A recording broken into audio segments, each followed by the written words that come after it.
Hey guys, Xenvex here, and today we're back with Juniper's Knot Part 2. I kind of really enjoyed doing this, even though the fact that oh, Jesus Christ, hold on. Sorry about that, I accidentally clicked start instead of load. Anyway, okay, now back to the story. If you guys have absolutely no idea what's going on, you should definitely watch Part 1. This entire game, as I've analyzed it so far, is completely story-driven. Have not seen any other gameplay except for reading out this story, and I actually haven't made any decisions yet. Seems more like a story, but somebody told me that there's still technically a game, and I'm wondering, see what that is. So let's continue, shall we? He sits, chin on his knees and eyes half-lidded. More something? Ah, yes. I'll tell you a story about Moors in return for yours. Though rather than a story, a chat'd be nice, eh? Save you a story for a bit later. What do you want to talk about? Moors. Alright. My Moor, Mine, it really isn't much to say, come to think of it. You said you were born there. Aye, like all friends, I was born in waste.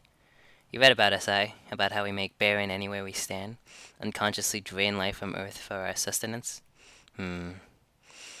Pallid land and callage in its loft, air crawling low and damp with miamasa, the pith of plants choked, sterile. I feel my face twisting to scowl. It sounds hideous. I know because it is. Did you grow up there? Neat question. I did. Had a mother and a father always got me wondering, is this where I'll be when I get old? A bloody Moor? Guess not. You left it then. Left it for many places. What was it like growing up there? Tedious. Maybe I shouldn't have brought this up at all, eh? You just don't want to talk about it. That's okay. No, it's not a matter of okay. It's just not much of anything to talk about. It's all very colorless. What about yours? My what? Your Moor. Oh, yeah. Oh, it's not really anything special, just your typical city. Typical to me is not the same as to you. Dude, I have bloody horns. That's typical for me. You don't have horns. I don't see any horns. Maybe there might be. Anyway, typical to me is not the same to you. Well, it's big, loud, streets are packed with folks, lots of smoke and brick. My ma and pa run a farm near there 'cause they're crazy. Whoa, is this where your scent's from? My scent? I dig this chick in her nose. Right there. Anyway. You smell like herbs and horses. It's quite adorable. We also smell like black oil, but I'm not sure where that's from. City's pretty modern. I have to lift canisters of oil from place to place every Wednesday. Oh, tough. He nods. Ha!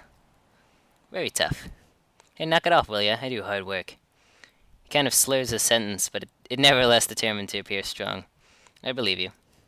For your noble, strong efforts, I think it's time for your story. You ready? He shrugs. I clear my throat and loosen up my shoulders somewhat, poising my fire hand dramatically. Did you know that stars sometimes act as rain in the night sky? You mean like a meteor shower? Hush. I've heard of it, but I've never seen it. Well, I've heard of it and know it because I've seen it. Imagine this. Thousands of lights, and they all bleed along the cold cerulean mirror above, slowly. Very slowly. Follow. They are very slow, that as they make the long stretch out above you, you hardly notice their drag. It's as impeccable slowness. Imagine it. He nods very slowly, and nods in another way, drifting into my memory. And flash! I flare the fire in my hand, the chestnut's wax splitting, crackling. He jumps, the light catching in his eyes. Flash, haha, flash, flash.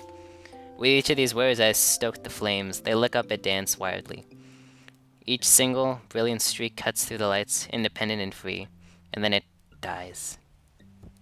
The magic in my poem fades and sighs. It pulses, fades. His eyes glaze over. Like this. Like a heart's last beating, death is quick to these stars. Straying my eyes from the light, had they so turned I hadn't noticed, I gaze upon the boy. Say, person, that's sorrowful to you? Huh? He thinks of an answer. It is. There isn't a right answer, person. You don't have to consider it like there is one. You think it's sorrowful? I do. That's interesting. It's truly interesting. I end the fire, leaving the chestnuts to cool. I blow on them and breathe on them, ears twitching. These are done now, by the way. I hold them out to him. My end of the bargain's met, and you know what? I'll do you a favor. I'll go ahead and roast the rest of your chestnuts in my fire. I motioned to the dead leaves. I'll do this for free, for no deal. All that's left now is for you to stay. Squinting, he waits a little, but soon enough crawls forward on his hands and cows, his back and toe. He stops at the edge of the circle and takes the fruits from my hand. He looks at me, wearing a kind of ugly expression. What? Settling on his rear, he keeps looking at me, but a bit less ugly. He seems to be wondering something.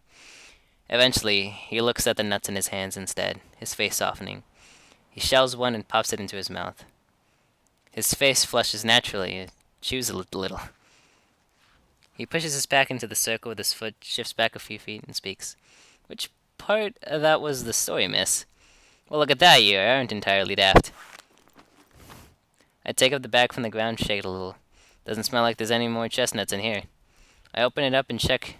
Sure enough, finding the things in excess, some of the burr still on, some still green. I toss those ones. I still rummage through it just in case there might be some sort of interest. There's not. 'Twas a preamble. There's a story to it, for certes. I have told you I've seen this. Blinking, he nods. With a hollow sound, I crack one of the chestnuts apart in my mouth. I grow the fire at my feet and drop it in there. No more flashy tricks now. As I reiterate these actions, I speak to the boy. I was not alone with those stars then. I was with another miss. Well, am I a lesbian? Oh, that's inappropriate.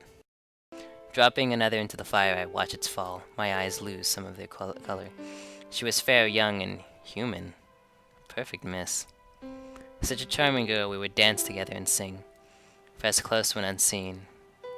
I was fascinated with her, I think, and so when she'd gotten melancholy, I brought her from town into those stars.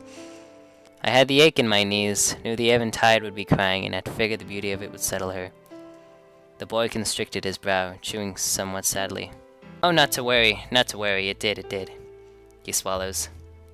I've never understood the custom of man.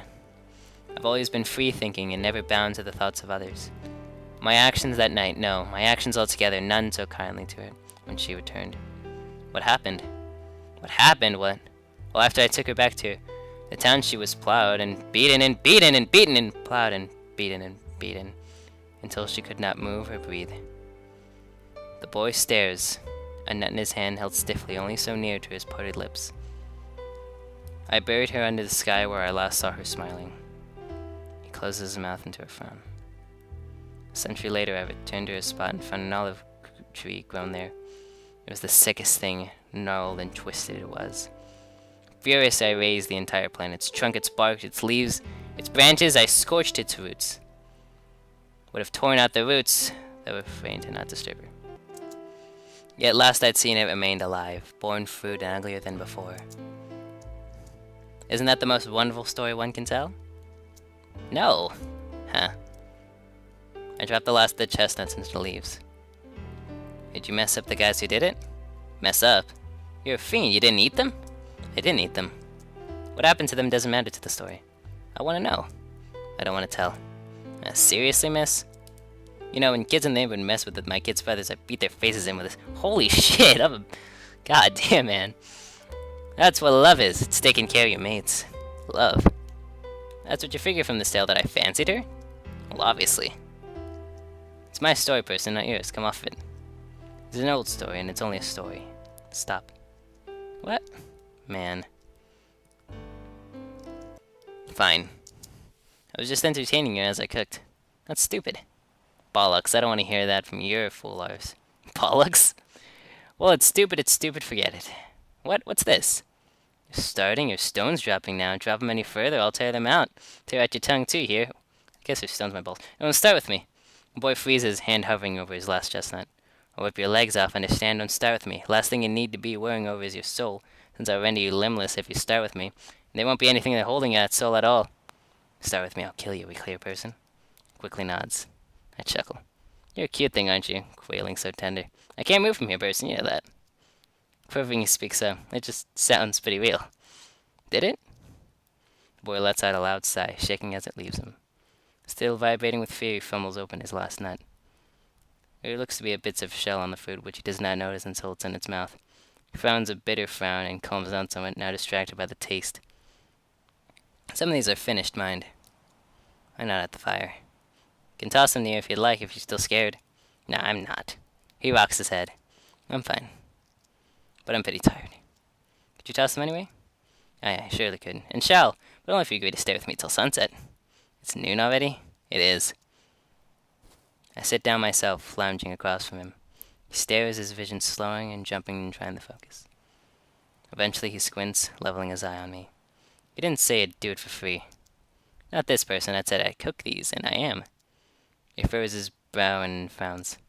Fine, I'll stay with you, dear. Whoa. Ballroom shreddles. He isn't surprised by it. I smile again. So is this what you're tired? Yeah. Pick up a chestnut and throw it at him. He catches it somewhat dazedly. How long have you been gone from your more person? I don't know, 2 days? I throw him another. Oh, isn't that a long time? No. It's a joke. Laugh. I don't... if I'd laugh, it'd basically be me laughing at you. Answering the greater joke simply instead of simply laughing. You really are a jester. A greater joke? I send one more his way. My existence. I think that's a great place to end. I have to go anyway, and 10 minutes seems like it's gonna be fine right now. You know what? If you guys want more of this, I'll make a part 3 sometime later, but it's, I'm figuring, it's, I don't know, whatever. I hope you guys enjoy the story so far. I am really enjoying it. I might continue just like part 3 later on. I'm gonna try to get a lot of these done in one session, so if I don't quite interact with you guys, I'm really sorry for that, but I'm loving this story, even though I have not shot anybody yet. Okay, I gotta go, bye.